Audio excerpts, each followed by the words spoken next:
I'm Randy Haley, and my dad, Floyd Haley, was killed in the line of duty back on August 6, 1967.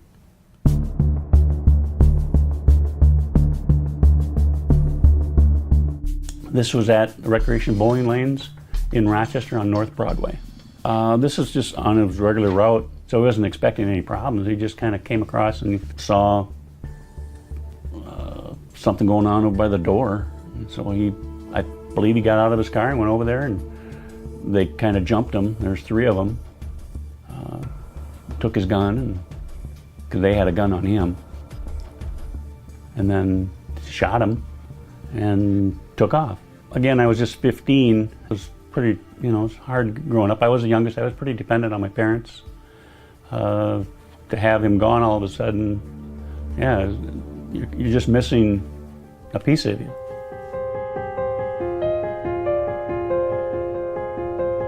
My dad just loved being a regular cop. I don't believe he really worried about the dangers of being a police officer like my mom, I'm sure, was, and his kids, but he just went about his business, and he was pretty solid, pretty strong. I'm Bert Berge. I'm a retired Olmsted County Deputy Sheriff.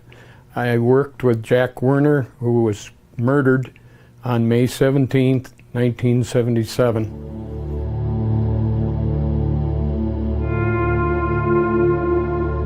He'd been killed out in the Apache Mall area.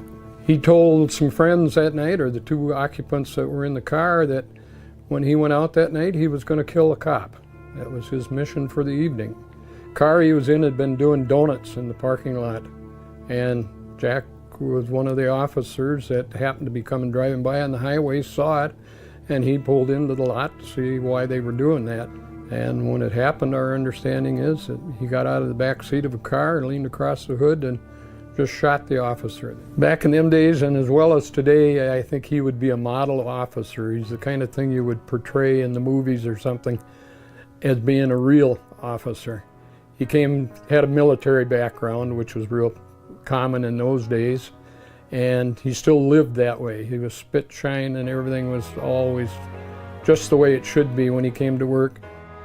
If there's such a thing as being a positive thing with something like this happening, I think that it probably made myself and the rest of us better officers. My husband, Chief Gregory Lang of Claremont, Minnesota, was killed in the line of duty on July 5th, 1988. My dad, Gregory Lang, was killed on July 5th, 1988. My husband responded to a domestic abuse call. The young woman, she was being pistol whipped, and the boyfriend stating that he was going to take her into a cornfield to kill her. There was a second man in the house who came out in the middle of my husband trying to stop the boyfriend from taking his girlfriend out.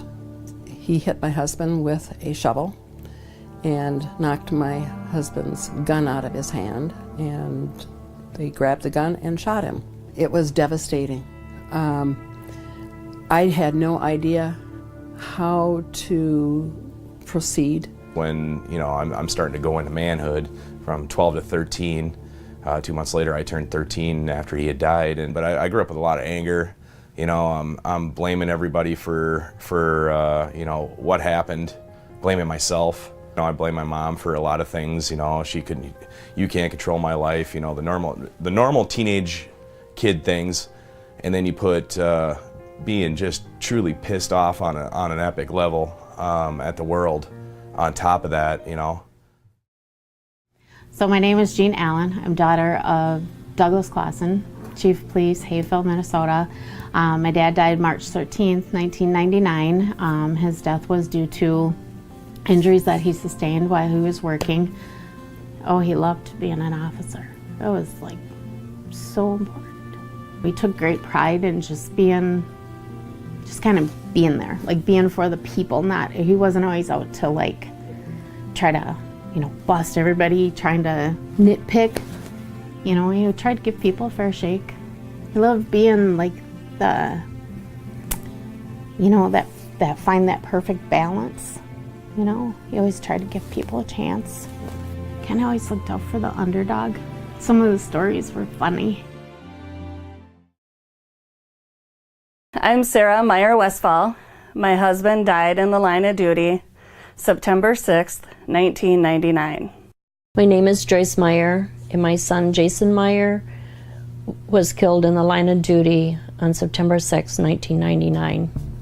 I was in Grand Meadow talking to him on his break, and he got the call, and so he took off, and it was my way home. And since it was my way home, I came upon the scene. And even then, his lights were still going. And since the lights were still going, I thought that it was, the traffic stop, that he was looking for the suspicious person that I thought he went for. He was going on a call to help his friend in Racine, and he went around the curve too fast and lost control of his squad car.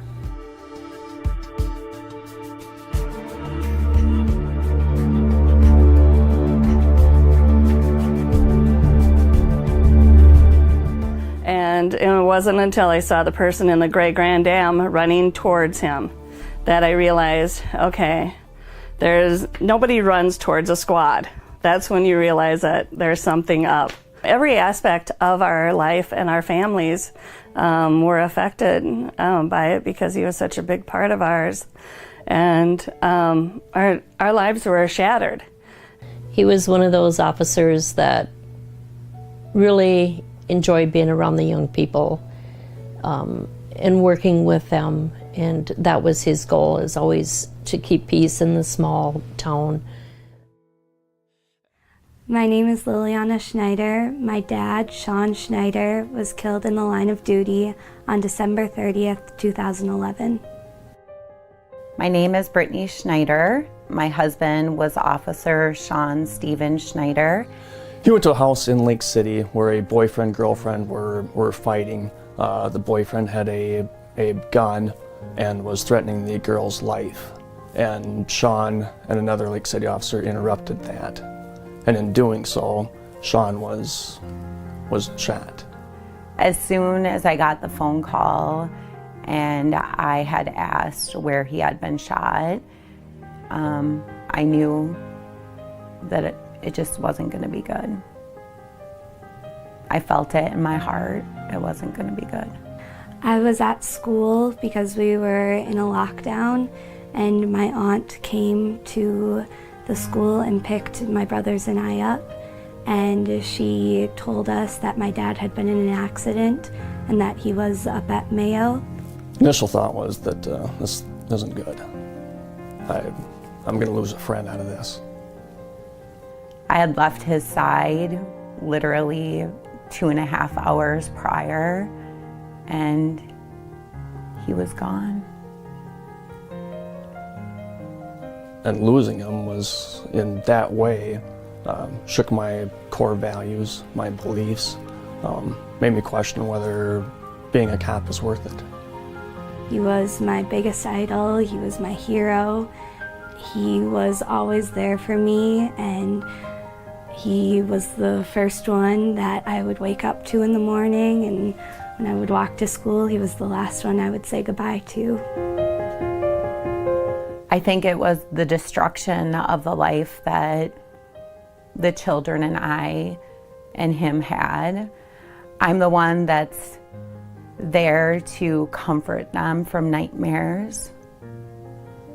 I'm the one that's there to answer questions about their father's murder. I'm the one to support them with just normal struggles, knowing that they have a heavier heart than most. My dad absolutely loved his job. It was his favorite thing to do besides us, because at the end of the day, when it came down to it, we were his number one, and he loved his job and put his heart and soul into it, but his family was number one.